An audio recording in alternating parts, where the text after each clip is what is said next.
Hello, everybody. It's a pleasure to be here today and to have 29 minutes to share with you my thoughts on this question: does Stoicism work?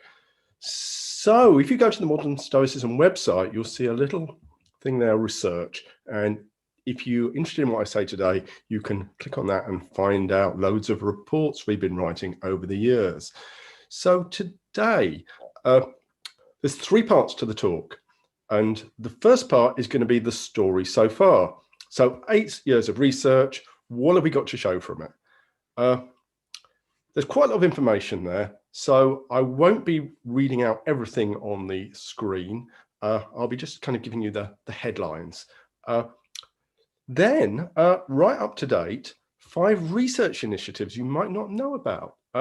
Something about the stiff upper lip and Stoicism, which Donald introduced, and something about what we learned from SMRT 2020, which was during the first lockdown in May and June. And did Stoicism help people who tried Stoicism then? And my first plug for Stoic Week 2020 today, because that's an invitation for you to learn more about Stoicism starting on Monday, and also to help us with our research. So, why modern Stoicism? So, as we saw from Donald's presentation, modern Stoicism started off in a small seminar room at the University of Exeter in 2012. And you probably couldn't tell it from that picture of me, but I was a little skeptical at the time about Stoicism. So I was probably the perfect person to be put in charge of the research, because I didn't have an axe to grind. I wasn't a card-carrying Stoic at the time, and so what we did then was organized something called Stoic Week. So there we were, thinking about how can we both get people to have a chance to experience Stoicism and to learn about Stoicism, and also find out whether it helps people. So Stoic Week was the way to do this. So Patrick Usher, as Donald mentioned, was the organizer of the first Stoic Week, and produced a free booklet, and there were some audio downloads, which I think Donald was very key to recording. And since 2012, over 20,000 people have taken part in that. And this is the kind of thing you do if you do Stoic Week. You read passages from the Stoics, morning meditation, some things like the view from above, which are really interesting, and an evening meditation. And so you get to really not just learn about Stoicism, but to experience it. And that's how you can enroll. Told you I was going to plug it. So what did we find out? Well, this is the first headline, that there is a large positive impact on being a Stoic, even if it's for just 1 week. So this is from last year. Loads of people took part, thousands of people. And however you measure well-being, whether it's flourishing, life satisfaction, positive emotions, or reduction in negative emotions, there is a significant increase in them. And every year we try and measure something different as well. And last time it was anger, and we found out there was a reduction in anger if you were Stoic. So that's great, isn't it? But the question comes up, does it last? So we've done one follow-up study with the SMRT course, which is, as Donald mentioned, is a much longer, more intensive training in Stoicism. And that's what we found. So look, as you can see, the improvements, for instance, in flourishing went up quite a lot, from 41 to 47. And what was it 3 months later? The same. Satisfaction with life, the same story. So thumbs up to Stoicism. So that's good, but the skeptic might say, yes, Tim, but if you gave people anything to do for a week and they signed up for it, they would have a vested interest in saying that it done them some good. They spent all this time. Wouldn't you want to kind of put slightly higher marks for your well-being at the end? And there's something in that. I don't think it's a whole story, but there's something in it. So we thought, how can we get around that? And it was Donald actually who came up with this really nice idea of designing a SABS scale, which is a Stoic attitudes and belief scale, which you can fill in if you do Stoic Week and find out how Stoic you really are. And those are the kind of questions you'll answer. So what's the point of that, apart from finding out how Stoic you are? Well, this is the clever bit of it. If you find out how Stoic you are, and then also fill in a questionnaire to say how happy you are or how much you're flourishing, we can work out statistically whether the two things are correlated. And so you can get a high correlation or a low or a negative correlation. And that's what we found out, that there was a very high positive correlation between being Stoic and well-being, however you measured it. And that kind of correlation is ridiculously high. The chance of that being accidental is infinitesimal. And there you can see Marcus Aurelius and the thumbs up. And for those of you who know a little bit about Roman history, getting the thumbs up from the emperor can make the difference between life and death. So that's good news. So yeah, a little bit more about some of our research findings. So people say Stoicism, doesn't that just help you reduce negative emotions? Can it really increase positive emotions? Well, the answer is it does both. Question, is knowing about Stoicism enough? Well, actually, no, it isn't. People who said they knew a lot about Stoicism but didn't practice it didn't really seem to benefit so much. Who are the most Stoic? The oldies, like me. So that's a good. As you get older, one of the benefits is you can become more Stoic. So question is, how confident can we be after 8 years of research that Stoicism helps? Well, I think actually quite confident. As I said, I was fairly skeptical in 2012, and now I'm actually fairly confident that Stoicism can help. I mean, not everybody, not for every single issue they have, but on the whole, if you haven't tried Stoicism, then it's worth trying. Now, just a little bit more information here that it's a little bit technical, but the idea is that if you take the people who have actually increased their amount of Stoicism from the beginning of Stoic Week to the end, you'd want those to be the same people that improve their well-being the most. Yes, you'd want, so we said that well-being might increase 10%. Question is, does that go with increase in Stoicism, or was it just by chance, or them kind of pretending that they got better? And the answer is that there is a very high correlation between how much people increased their degree of Stoicism and how much their well-being increased. So what I'm going to do in the next section is just talk a little bit about one of my favorite pieces of research. And this is where it gets to be interactive. So I'm going to ask you a question in a minute via the wonders of Zoom polling. So stay tuned. So what we did in 2017 was we did some, we were even more demanding of people because a friend of mine actually just signed up for Stoic Week, and he said, all I've got is a whole load of questions. Yes, you have, but do fill them in. It helps with our research. But in 2017, we gave them another long survey, which was the Civic, which was all about character strengths. But it was really worth it, because then we could see whether Stoicism was associated with character strengths. So there were 29 strengths measured by Civic, which was the character strengths scale. So this is the first bit of polling. Phil, this is where we're going to ask you, how many of these 29 strengths were positively associated with Stoicism?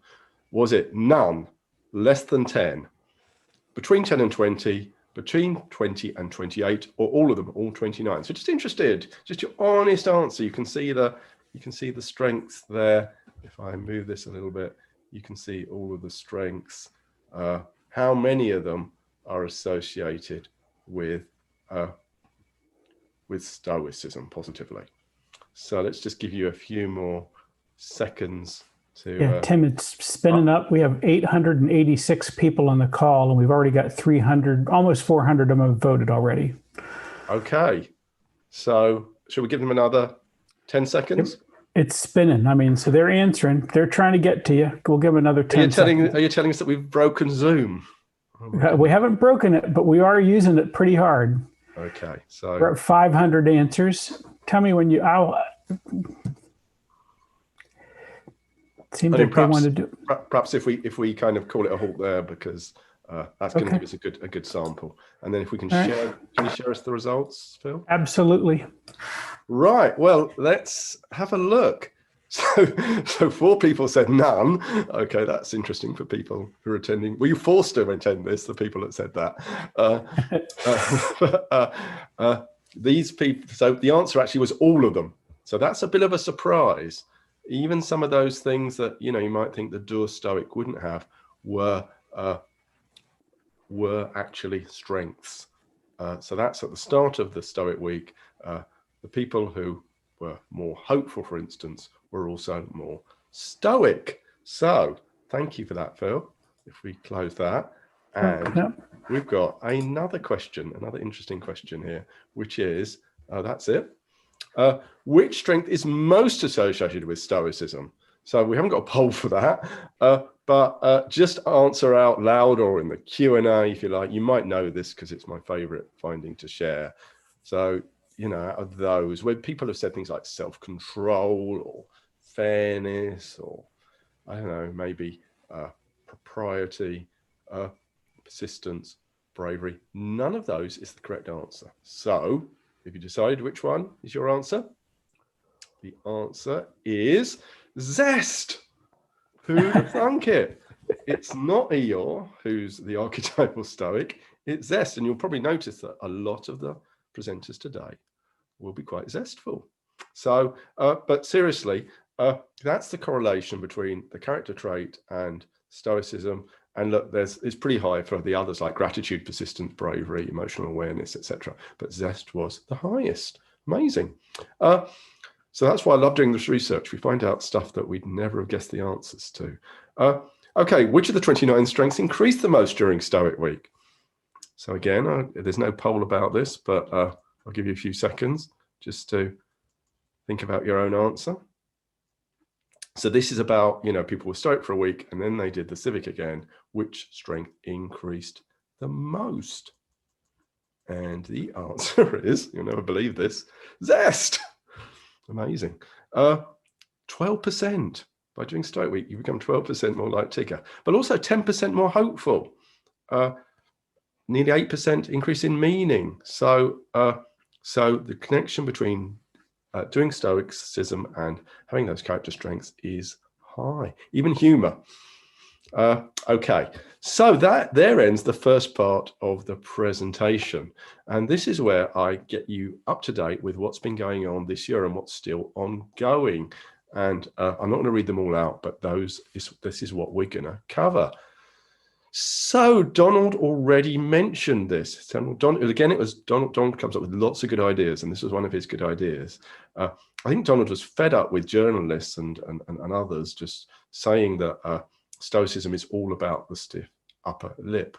And so what we did as part of SMRT 2020 was we took one scale, the Liverpool Stoicism scale, which is a measure of the stiff upper lip. Although it's called the Stoicism scale, it's actually a measure of the stiff upper lip. And we got people to take that. We didn't kind of tell them this is what we were doing. So they just answered it as honestly as they could.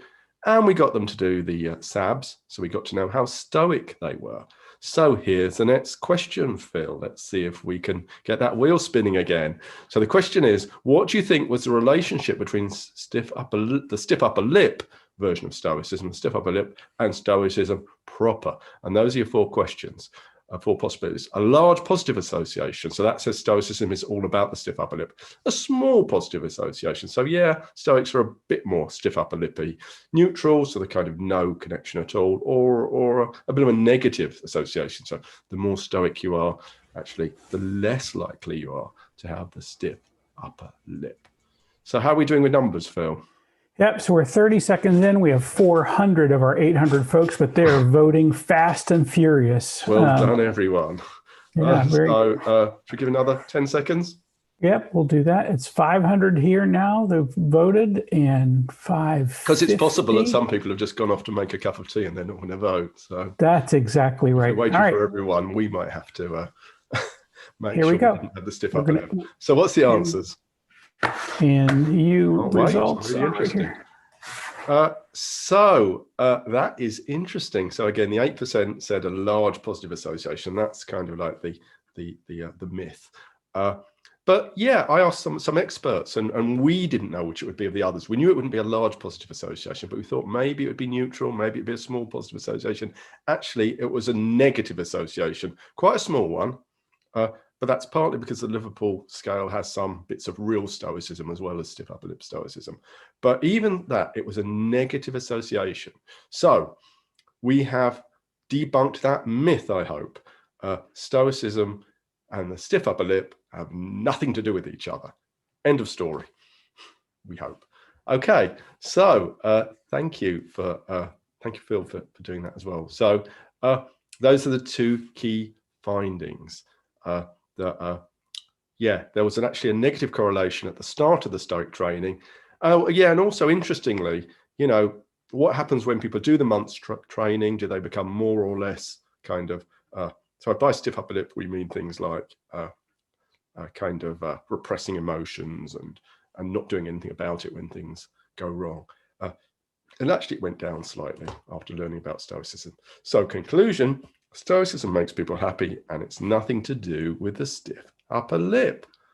And it is important because in health literature, where we think that Stoicism can be helpful for things like pain management, dealing with long-term conditions, resilience. But if you read the health literature, you'll see lots of people thinking that Stoicism is a bad thing. But what we need to get out there is that is about stiff upper lip type attitude, which is nothing to do with real Stoicism. So that would be an example of fake news. Oh, I've just written a Medium article on that. So any of you on Medium, if you look out for me and look out for that article just published, which goes into more detail about why it is fake news, and you can relax your stiff upper lip, and Marcus likes that too. So I want to tell you about some very recent initiatives. So Donald Robertson, who we've heard from, has designed a short e-learning course on pain management using Stoicism and some CBT skills. And the results are promising. 90% of the people who gave evaluation of it said it was clear, and more importantly, probably 89% said it was helpful. So that's where you can find out more about that course. Alex McLennan, who's spoken at a previous Stoicon X, is a PhD student who's trying to tease out. That's a wonderful thing about what psychologists can do, is they can, because we're saying that, okay, Stoicism seems to be helpful.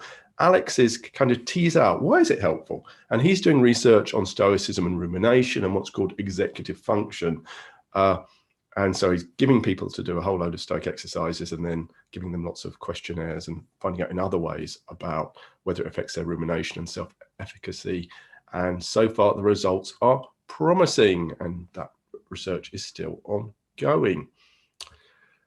Megan Brown up in Hull York Medical School. This is really interesting.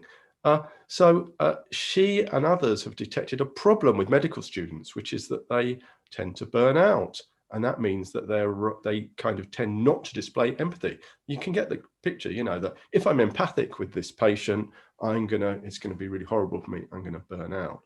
So her hypothesis was that if we train people in Stoicism, they might be more empathic. Not because Stoicism will help them be more detached, but because Stoicism will help with their resilience. And so because they'll be more resilient, they'll be more empathic. Really fascinating idea, isn't it? That Stoicism could help with the training of medical students.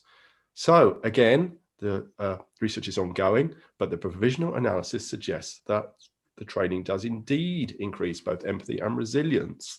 And she's doing some qualitative research on that as well.